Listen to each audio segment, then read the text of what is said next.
ಭಾಲ್ಕಿ ತಾಲೂಕು ಕಾರ್ಯನಿರತ ಪತ್ರಕರ್ತರ ಸಂಘದ ಅಧ್ಯಕ್ಷರಾಗಿ ಜಯರಾಜ್ ಪಾತ್ರೆ, ಪ್ರಧಾನ ಕಾರ್ಯದರ್ಶಿಯಾಗಿ ಸಂತೋಷ್ ಬಿಜಿ ಪಾಟೀಲ್ ಅವಿರೋಧ ಆಯ್ಕೆ. ಪಟ್ಟಣದಲ್ಲಿ ಸಂಘದ ಜಿಲ್ಲಾ ಅಧ್ಯಕ್ಷ ಆನಂದ್ ದೇವಪ್ಪ,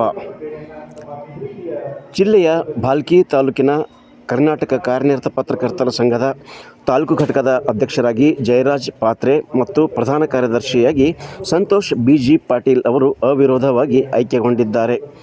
ಪದಾಧಿಕಾರಿಗಳ ಆಯ್ಕೆ ಹಿನ್ನೆಲೆಯಲ್ಲಿ ಪಟ್ಟಣದಲ್ಲಿ ಭಾನುವಾರ ಮಧ್ಯಾಹ್ನ 1 ಗಂಟೆಗೆ ನಡೆದ ಸಭೆಯ ಬಳಿಕ ಸಂಘದ ಜಿಲ್ಲಾ ಘಟಕದ ಅಧ್ಯಕ್ಷ ಆನಂದ ದೇವಪ್ಪ ಅವರು ಈ ವಿಷಯವನ್ನು ಪ್ರಕಟಣೆಯಲ್ಲಿ ತಿಳಿಸಿದ್ದಾರೆ.